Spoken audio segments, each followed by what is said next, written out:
welcome everybody to the last day of the conference and the first guest speaker of the conference today. Jodell Onstott, boy, we've had some fun in Israel, is a biblical scholar and historical research specialist known for in-depth historical publications. She highlights the pivotal role the ancient Near Eastern cultural context plays in understanding the modern Bible. Jodell's research reveals universal principles capable of improving research and healing conflicts in modern religion, politics, and economics. Jodell Onstott is the author of the Yahweh Exists book series. The latest publication in this series is Does Jesus Exist? This groundbreaking study investigates the historical and archaeological evidence for the historical Jesus while addressing critical issues of theology from both the Old Testament and the New Testament. Jodell's next book is due out in August 2024, The Suffering Servant, Part 1, which is based, of course, on Isaiah 53. Adhering to the details of the text and the specific words that he used, this study reveals a strong link to the priestly source within the written Torah and a revolutionary conclusion. The Yahweh Exists series, Volume 1 and 2, comprise 25 years of groundbreaking research charting the archaeological, historical, and religious tenets for ancient Israel and its modern implications for Judaism and Christianity. In addition to archaeological and biblical studies, Jodell is a frequent guest on many radio, TV, documentaries, and podcast shows. Jodell's research demonstrates that the books of the Old Testament comprise more than literature. Scripture contains an actual and factual history. Please welcome to the podium Jodell Onstott.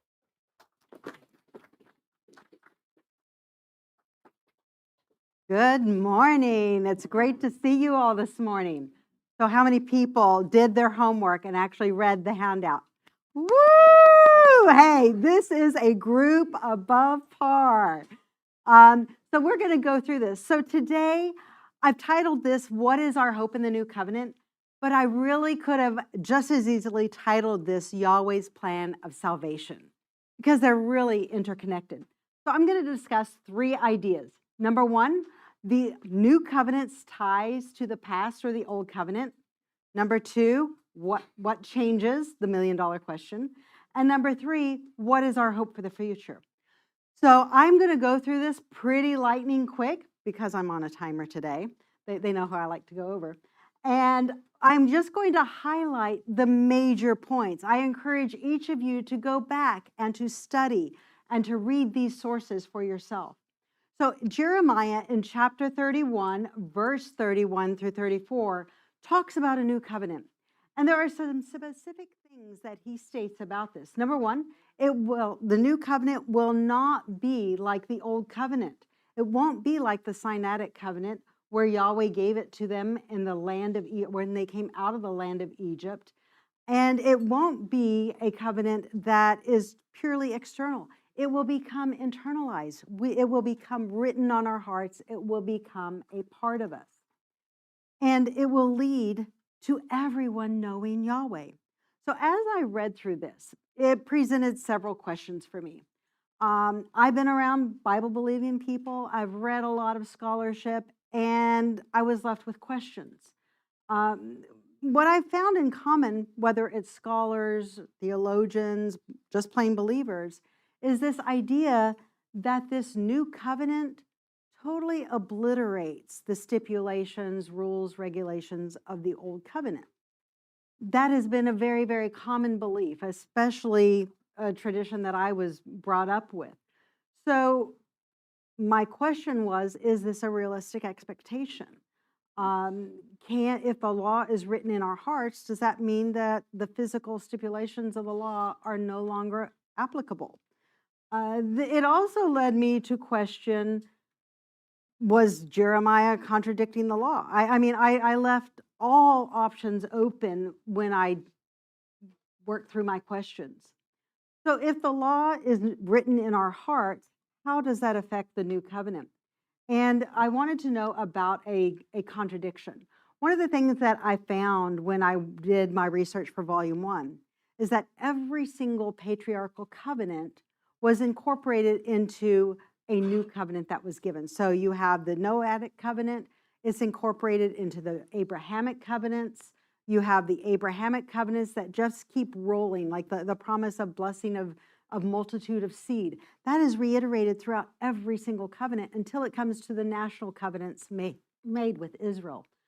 So is it in Yahweh's character to then nullify everything that he said in the past? What about truth? You know, the idea of truth is that it's constant.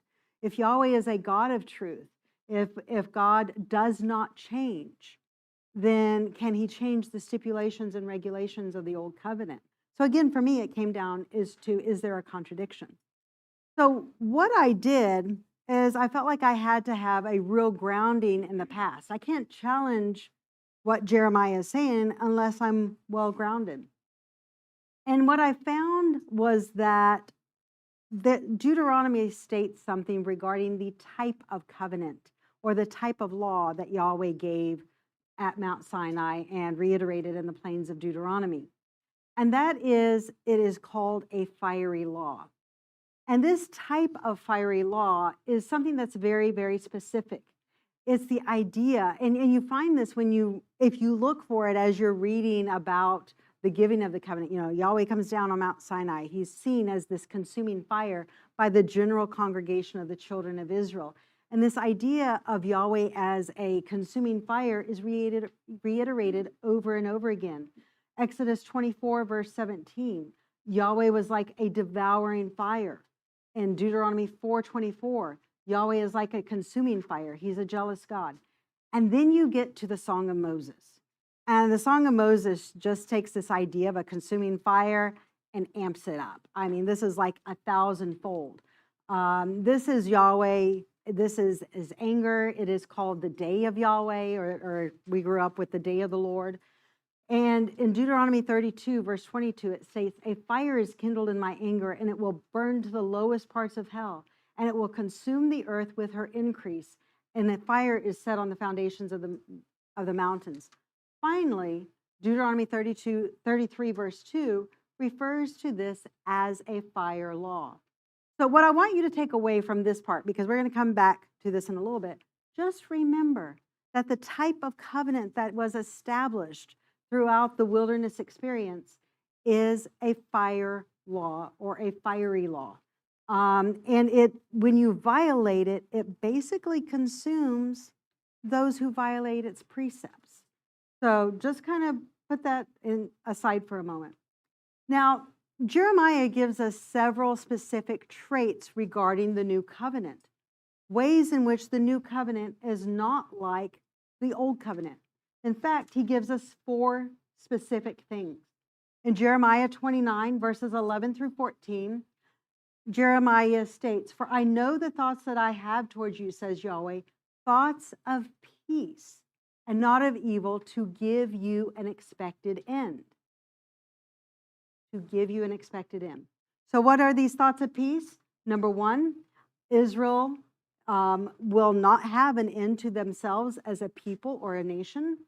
Number 2, when we call, Yahweh will be responsive. He will hear and he will listen. Number 3, when we seek for him with all our heart and all our soul, he will be found of us. And number 4, the great second Exodus, the one that dwarfs the first Exodus, so we don't even hardly think about it. He turns our captivity and he gathers us from all nations and delivers us to the land.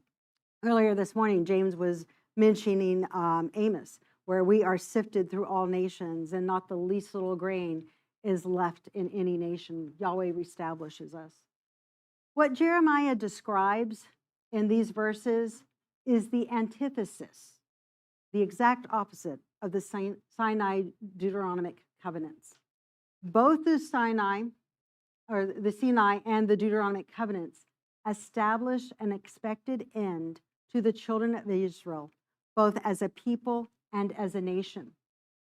After Moses had 40 years with them, he witnessed 14 different rebellions. He saw that the people had no heart to trust in Yahweh, to obey his laws, to walk in his ways. They would always be rebellious. So he established curses, curses that would define Israel's history for over 2,500 years. And in these curses, you find specific judgments that would affect our future that we are still playing out today. So when you look at the very specific things that bring an end to the children of Israel, you find in Deuteronomy 4:25 through 28, ideas that Yahweh's anger will burn against Israel for the evil they committed. They will perish from the land. You will not live on it, long on it, but you will be utterly destroyed. When you're utterly destroyed, that's an expected end. That's not thoughts of peace. This is thoughts of war, of persecution. Yahweh will scatter you among all people, and you will be left in few in number. If you're left in few in number, that means that something has taken your life. You don't have your population is dwindling. When Israel rebels against the Sinai Deuteronomic covenants, at least 4 things are mentioned. Israel will perish from the land. The nation of Israel will be utterly destroyed. The people will be cast among the nations and left few in number. And during this time that they're in the nations, they will worship false gods during the diaspora. These are not ideas of peace. These are ideas of judgment, judgments that bring about an expected end. Continuing on, you find that all of these things that Moses says in the earlier parts of Deuteronomy are incorporated into a formal prophetic code in Deuteronomy 28 through Deuteronomy 30, verse about 9. And you find that all of these things up until throughout Deuteronomy 28 bring about Israel's expected end. Things like, you will have sons and daughters, but they will be given to another people. You and your king will be taken to a nation that is afar, and there you'll serve other gods of wood and stone. You'll begat sons and daughters, but you will not enjoy them because they will go into captivity. And then the big one, we still deal with this today. Deuteronomy 28, verses 45. All these curses will come upon you and pursue you until you are destroyed. This is an expected end. And even throughout the diaspora, what is it that we face? We deal with all of the diseases of Egypt. Yahweh will make your plagues wonderful, the plagues on your seed, even great plagues of long continuance and sickness of long continuance. Every sickness and every plague, which is written in the book of the law, will be upon you until what? Until you are destroyed. This is not a covenant of peace. This is like a covenant of war. It's a covenant of judgment. And so you find that all of this kind of comes to a grand finale with the Song of Moses and the Day of Yahweh. And 2 specific things happen during this day of judgment. Number 1, Yahweh will hide his face from his people, and he will wait and see what their expected end will be. When we call, he won't listen. He turns his face from us, and we are basically kind of on his own. Kind of like, we didn't want to walk in the covenant. We rebelled against it. We told Yahweh no for so many thousands of years. What do you do with a rebellious and wayward kid? You just kind of have to say, okay, you're on your own. Try it your way, and let's see how that works for you. But Yahweh states that a fire is kindled in his anger. Now, this kind of brings back the imagery of a fire law. And when it burns to the lowest parts of hell. And Micah also builds on this. He ties in Micah 3:4. He ties to this. He says, then they shall cry to Yahweh, but he will not hear. He will hide his face from them at that time because they have behaved themselves poorly in their doings. So all of these ideas are truly judgments by which Israel cannot live. These are judgments by which Israel cannot prosper. And Yahweh established this with Moses in the very first Sinaitic covenant. But something strange happens. Towards the end of these curses, towards the end of this fire law, these curses begin to heal the people. The curses that once caused their death and destruction actually now affect healing and cause people to look to the law and to begin to love it. So Isaiah tells us that Yahweh will make a man. He will refine a man more precious than gold, more precious than the gold of Ophir. It is the curses of the law, the judgments, the Holocaust, the things that we have been through that have made us a new creation. I can just look back in my own family. I can look back to my parents and my grandparents who had no love of the law. It was that horrible Old Testament law. It was a law of bondage. It was something that I would never even consider doing. Why give up my pork? Why do this? Why do that? But all of a sudden, people stop doing that. They start to have an affection and a consideration for the law. Zechariah also builds on this idea of this fire law refining humanity, this creation that God has created into a new man. And this is what Zechariah builds on regarding this fire law. And this is Zechariah 13, verse 9. And I will bring a third part of them through the fire, and I will refine them as silver is refined, and I will try them as gold is tried. And they shall call upon my name, and I will hear them. And I will say, this is my people, and they shall say, Yahweh is my God. So notice this similarity with what Jeremiah is saying, that in that day we will call upon Yahweh and he will hear us. This is a talking about the new covenant. This is not the fire covenant of Sinai and Deuteronomy. This is something different. Ezekiel also builds on this, and he gives us the trait of what it is that we exhibit as this new creation, as this refined human that God has created. In Ezekiel 11, verses 19 and 20, he says, I will give them one heart. I will put a new spirit in you, and I will take out your heart of flesh. What is the one trait, though, that this new heart of flesh has? What is the one trait that we show when we have Yahweh's Spirit? It's the physical law. We walk in Yahweh's statutes, we keep his ordinances, and we do them. And that causes us to be Yahweh's people. Ezekiel reiterates this again in Ezekiel 36, verses 26 and 27. He says, a new heart I will give to you, a new spirit I will put within you. I will take out your heart of flesh and give you your heart of stone and give you a heart of flesh. And I will put my spirit in you. And what does that spirit affect? What does it cause? It causes you to walk in my statutes and to do them. So something has happened in the course of time and history. The fiery law, the judgments of the law by which Israel could not live, has made them into a new creation. It has corrected the waywardness of Israel's heart. The curses are turned into blessing, and judgment turns into salvation. Now, I want to say, too, that the curses of the law, both the blessings and the curses, they are a natural law. Dave Tyler mentioned Thomas Aquinas. Aquinas saw the Torah, and he incorporated Christianity in that, but he really saw it as a natural law, something that exists within physics. One of the things that I talk in my book is the Talion laws, the eye for an eye, the tooth for a tooth.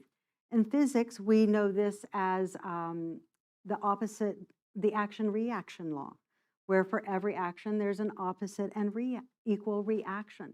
Well, that's what the Torah establishes, the idea that punishment shouldn't be too severe or too lenient, but it should equal the crime that is committed. And that is where you find righteousness, and that is where you find justice.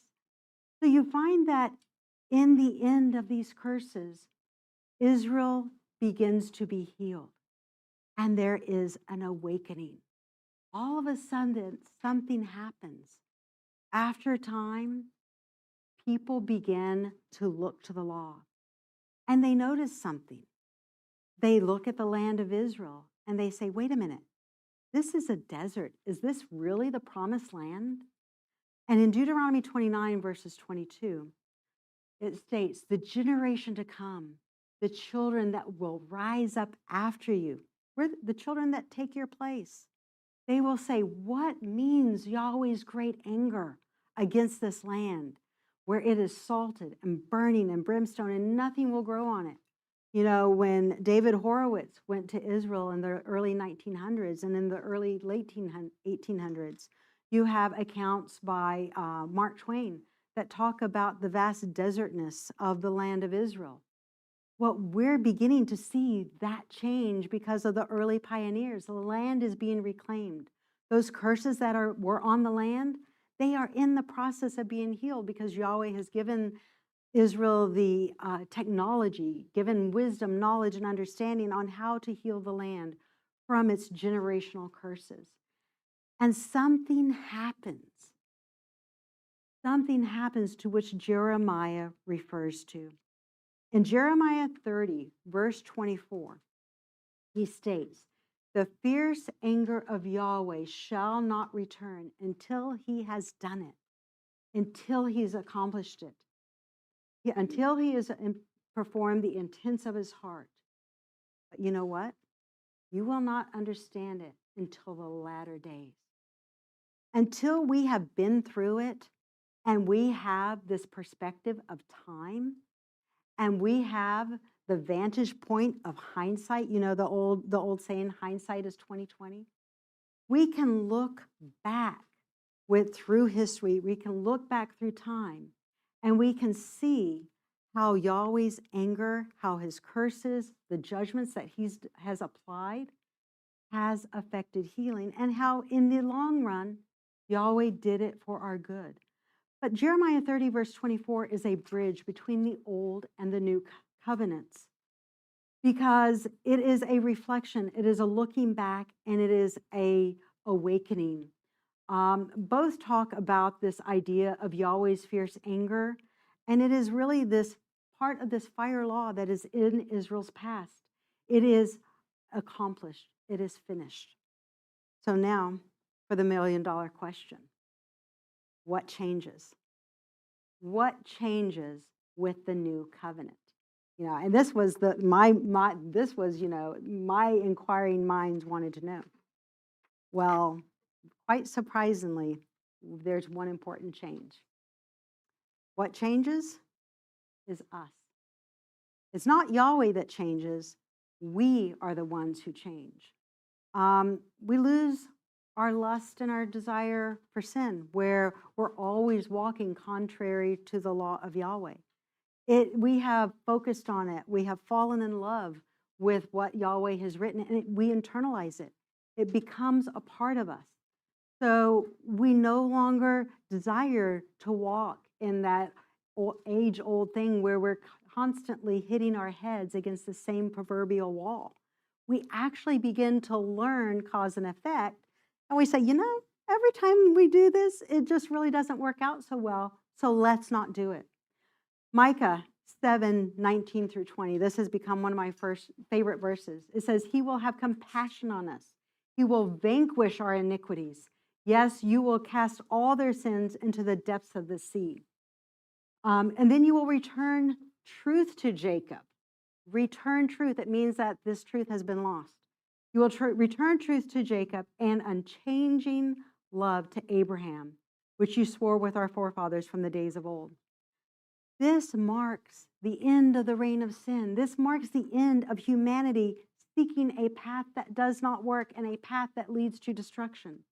Jeremiah 33, verse 8 also refers to this. And again, this is within Jeremiah's context of the new covenant. He says, "And I will cleanse them from their iniquity, whereby they have sinned against me.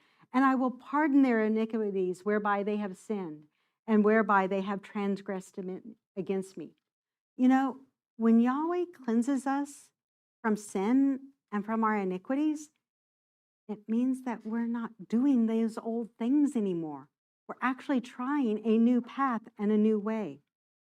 So within the old covenant, one thing that you find is that this idea that the sins of the fathers are passed down to the children of the third and fourth generations.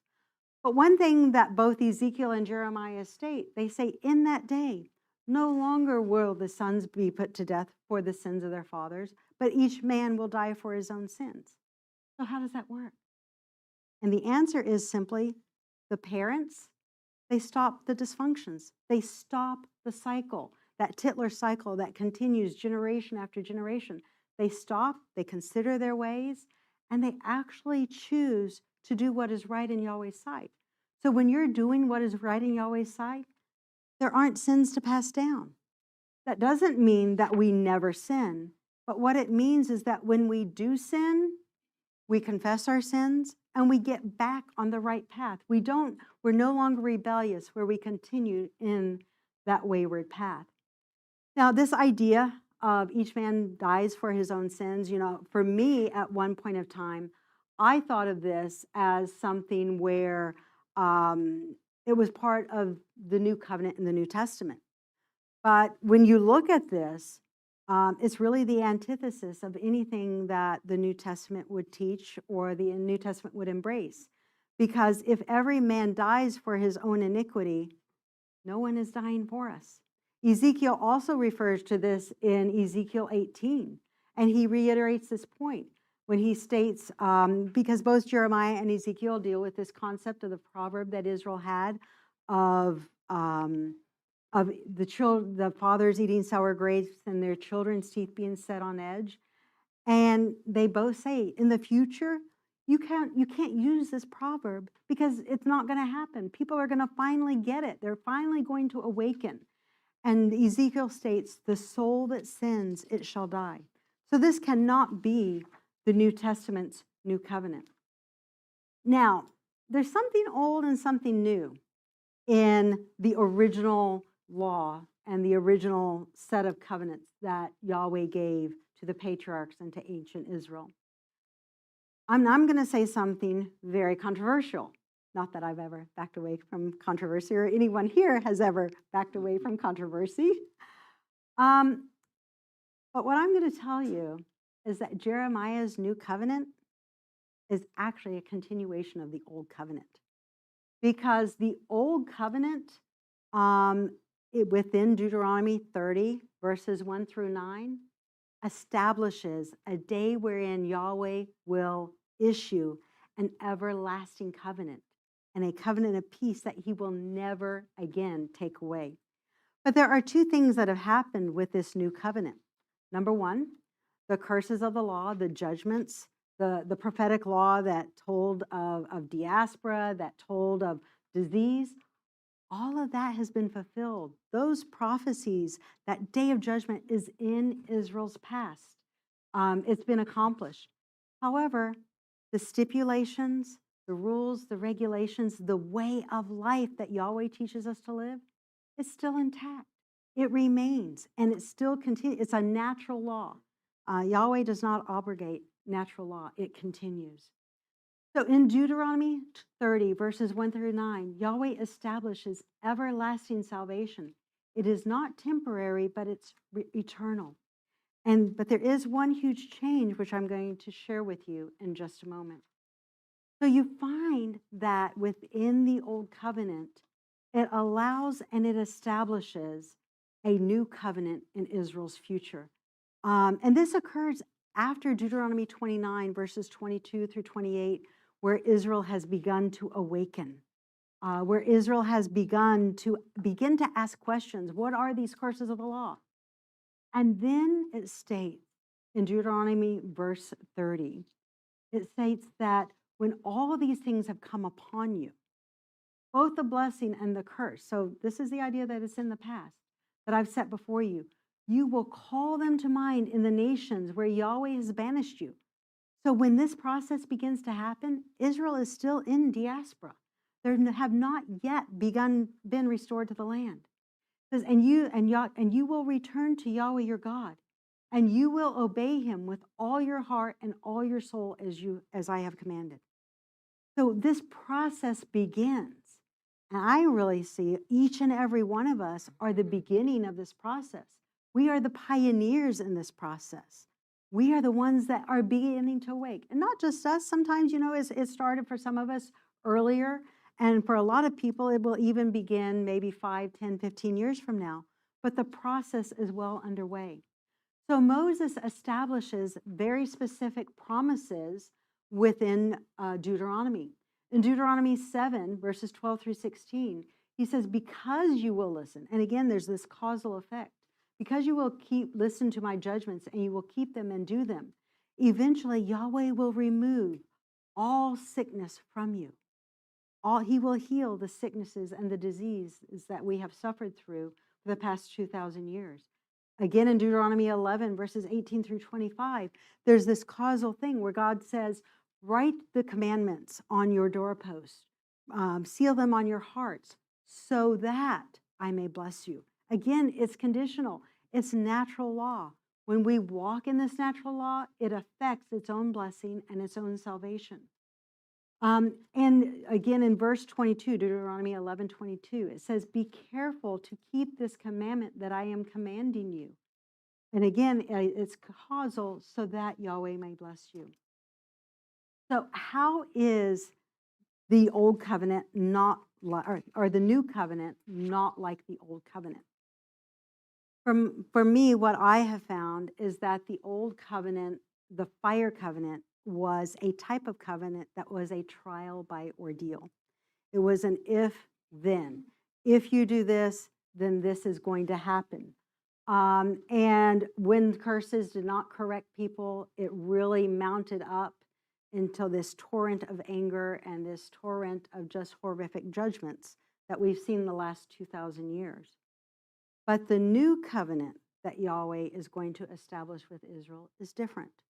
It is a covenant of peace, a covenant that historically has only been offered to 4 people in the past. It was offered to the 2 midwives in Egypt, to Puah and Shiphrah. It was offered to Pinchas because of his zeal in defending Yahweh when there was idolatry, and it was offered to King David. Now, for a very precise concept of this, I'm going to share a verse that you can look at home for a really good description of this covenant of peace. But you find that Ezekiel, you find Isaiah, and you find Jeremiah all talk of this future covenant of peace. And this is the covenant of peace that's talked about in Deuteronomy 30 that Yahweh will establish with them.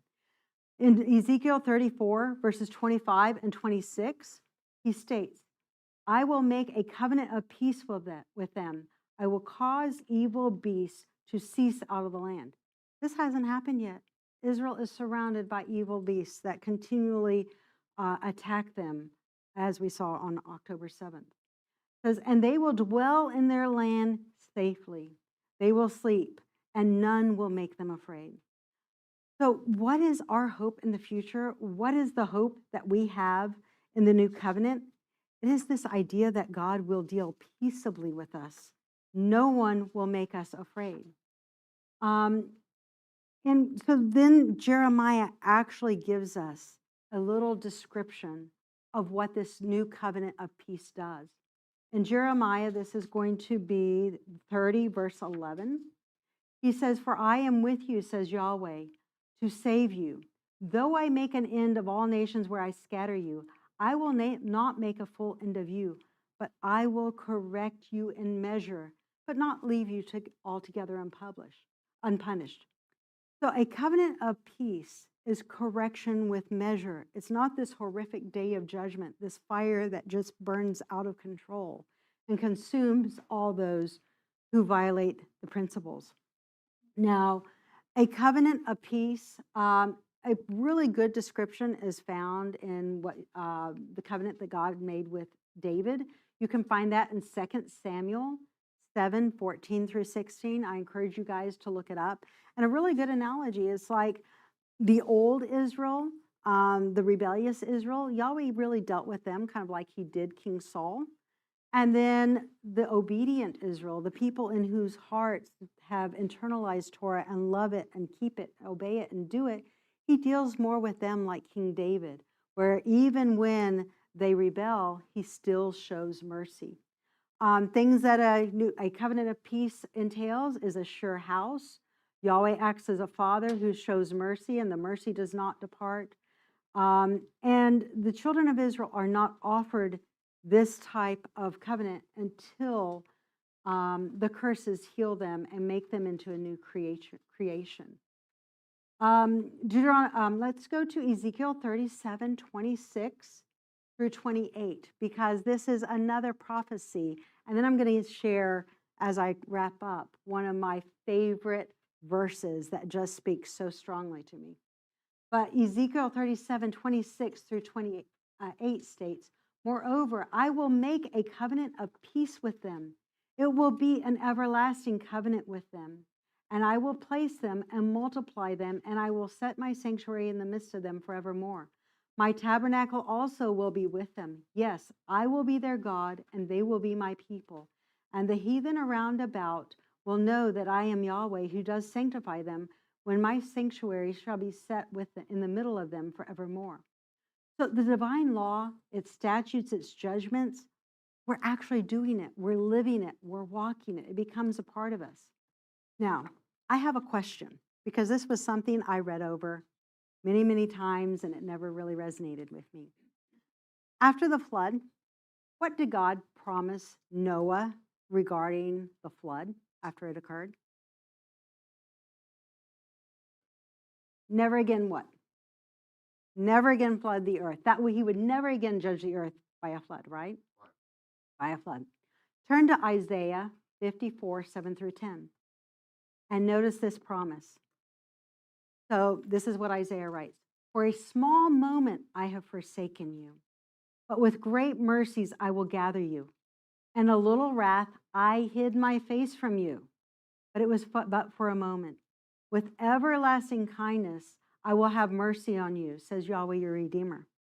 For this is as the waters of Noah to me. For as I have sworn the waters of Noah shall no more go across the earth, so I have sworn I will never again be angry with you to rebuke you.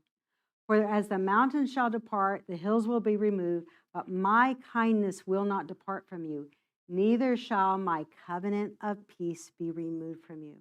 This is an everlasting covenant of peace. Guess what?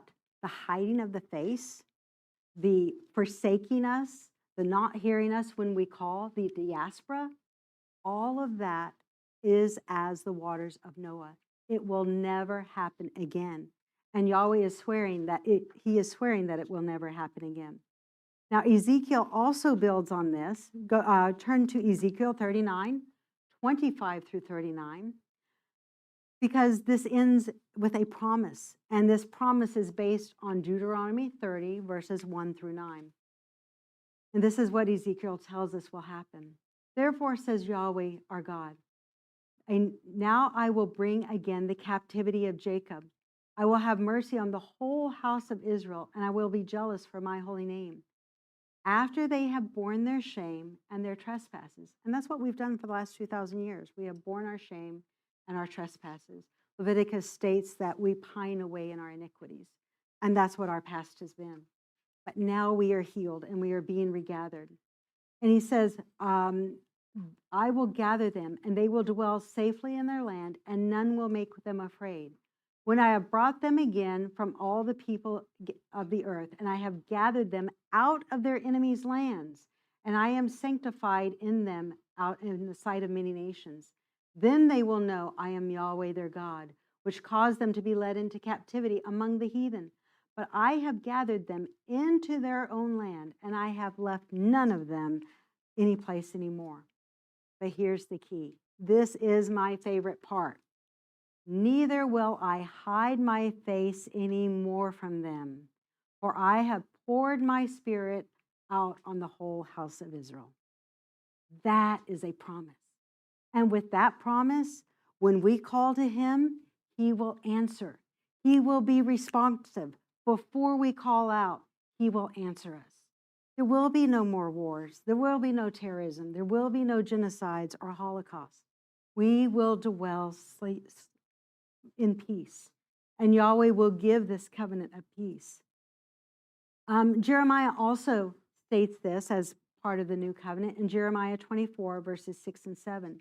He says, for I will set my eyes upon them for good. I will bring them again to this land, and I will build them. I will not pull them down. I will plant them and not pluck them up. Up until 1947, this has never happened in Israel's history. When Israel came back at the Second Temple period, They were cast out of the land again. Egyptian Pharaoh came and deported part of the people, but then wars, Holocaust, and persecution from Rome caused them to scatter into the nations again. But this is what Jeremiah promises will happen. I will give them a heart to know me, that I am Yahweh, and they shall be my people, and I will be their God, for they shall return to me with their whole heart. You know, our perspective of Yahweh, the past 2,000 years, we have only known God, and our perception of him is of a God who has hidden his face from us, a God who is not responsive to us when we call. We can be in the midst of wars, of persecution. We cry out to him.